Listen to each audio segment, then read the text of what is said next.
Hello बच्चों, चलिए देखते हैं प्रश्नावली 9.3 की प्रश्न संख्या 2 क्या दे रखी है।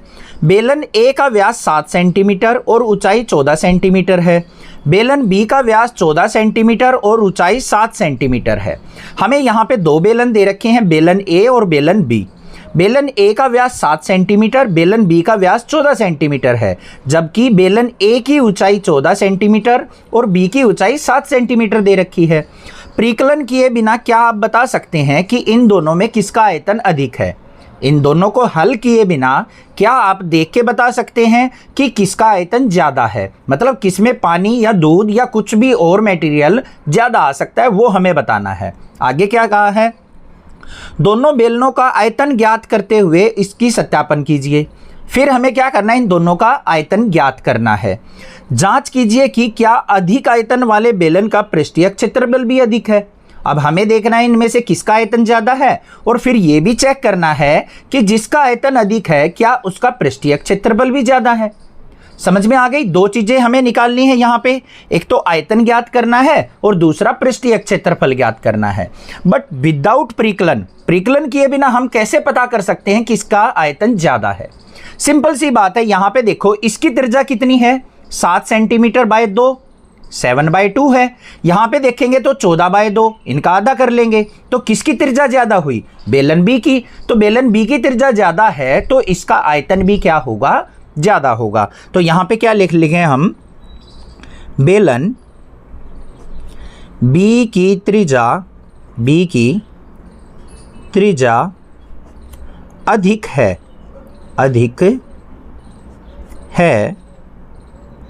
अतः इसका आयतन भी अधिक होगा, इसका आयतन भी अधिक होगा। पहला जो हमसे प्रश्न पूछा गया था उसका हमने आंसर लिख दिया है। ठीक है, फिर हमें क्या करना है? इन दोनों का आयतन ज्ञात करना है और देखना है क्या बी का सच में ही ज़्यादा है वॉल्यूम।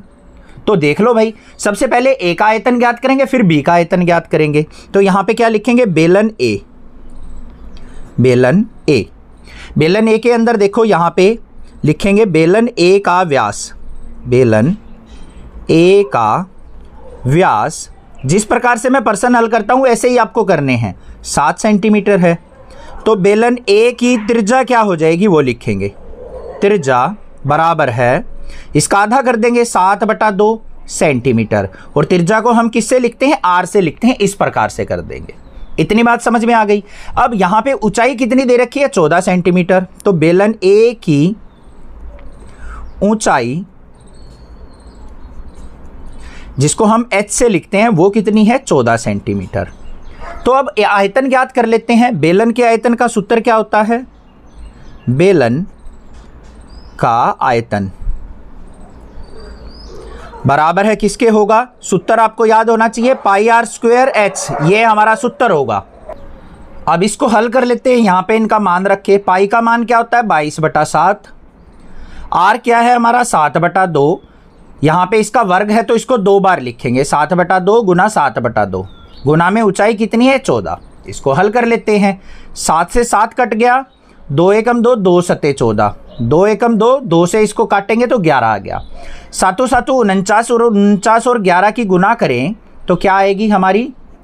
1 नीम 9, 1 चौक 4, 1 नीम 9, 1 चौक 4, तो 9, 9 और 4 13, हासिल 1, 4 और 1 5, तो कितना आ गया यहाँ पे? 539। और इकाई क्या है? सेंटीमीटर। तो यहाँ पे सेंटीमीटर क्यूब आ जाएगा, सेंटीमीटर घन आ जाएगा हमारा आयतन। ये आ गया हमारा बेलन ए का आयतन। अब हमें क्या करना है? बेलन बी का आयतन ज्ञात करना है। तो उसकी भी जो भी हमें यहाँ पे मान दे रखा है वो लिख लेते हैं। क्या लिखेंगे यहाँ पे? बेलन बी। अब यहाँ पे लिख लो बेलन बी का व्यास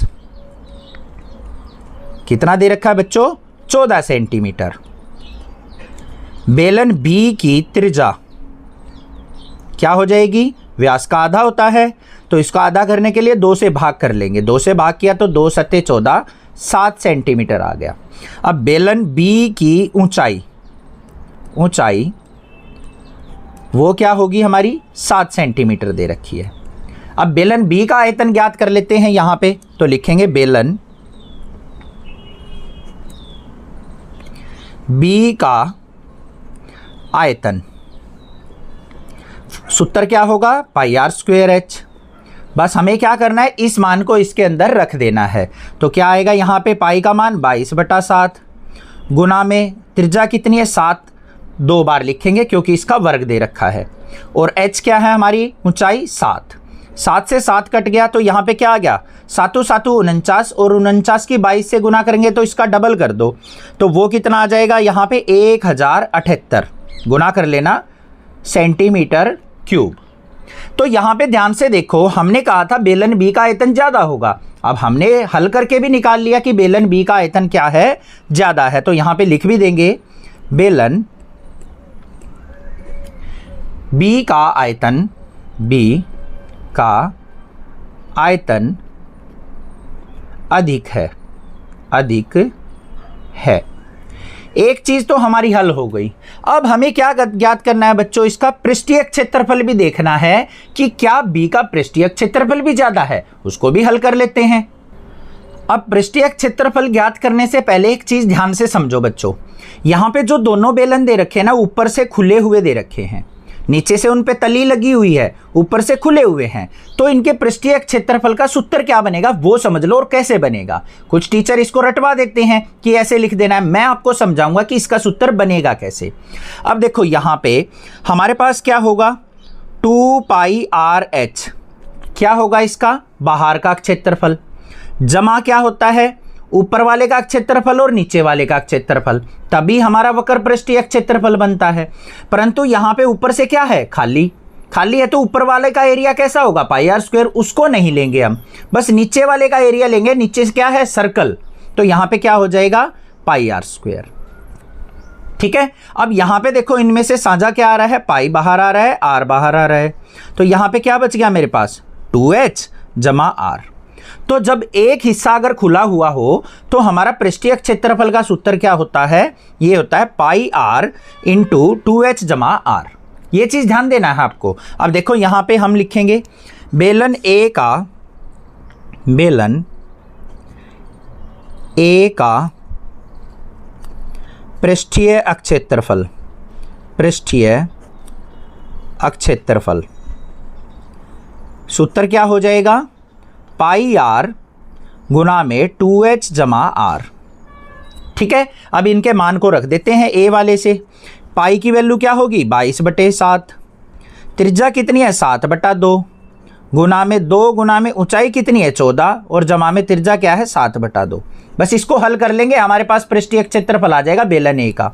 क्या आएगा यहाँ पे 7 से 7 कट गया, 2 एकम 2, 2 11, तो यहाँ पे क्या आ गया 11 गुना 14 दूनी 28 जमा में 7/2। हल कर लो इसको भी, तो क्या आएगा 11 गुना, यहाँ पे इसका एलसीएम लेंगे तो हमारा क्या आ गया लघुत्तम समापवर्तक 2 आ गया, 28 दूनी 56, और जमा में 2 से 2 भाग किया 1 बच गया, 1 की 7 से गुना 7, तो क्या आया 11 गुना 56 और 7 63/2। इसको हल कर लो, यहाँ पे गुना कर लेते हैं, 63 की और 11 की गुना करेंगे, 11 तिये 33 हासिल 3, 11 छिक 66 और 3 69, 639 भाग में 2, 2 से भाग कर लेते हैं, 2 तिया 6, 2 चौके 8, 2 छिक 12.5, ये आ गया मेरे पास सेंटीमीटर स्क्वायर, वर्ग सेंटीमीटर। क्षेत्रफल आ गया हमारा किसका बेलन ए का। अब ऐसे ही हम क्या करेंगे बेलन बी का क्षेत्रफल ज्ञात कर लेंगे, तो लिखेंगे यहाँ पे बेलन बी का पृष्ठीय क्षेत्रफल, पृष्ठीय क्षेत्रफल बराबर है क्या होगा पाई आर गुना में 2h जमा आर। अब इसका मान रख देते हैं, क्या रखा जाएगा पाई का मान 22/7, इसकी त्रिज्या कितनी है 7, ऊंचाई कितनी है 7, और त्रिज्या 7 रख दिया भाई, 7 से 7 कट गया तो क्या आ गया यहाँ पे 22 गुना में 7 दूनी 14 और 7 क्या हो गया 21, 21 की और 22 की गुना कर लेते हैं, 21 और 22 की गुना क्या आ जाएगी मेरे पास 462 वर्ग सेंटीमीटर। तो देखो बेलन बी का जो है वक्र पृष्ठीय क्षेत्रफल भी क्या आ गया हमारा ज्यादा आया है। तो यहाँ पे क्या लिखेंगे हम बेलन बी का पृष्ठीय अक्षेत्रफल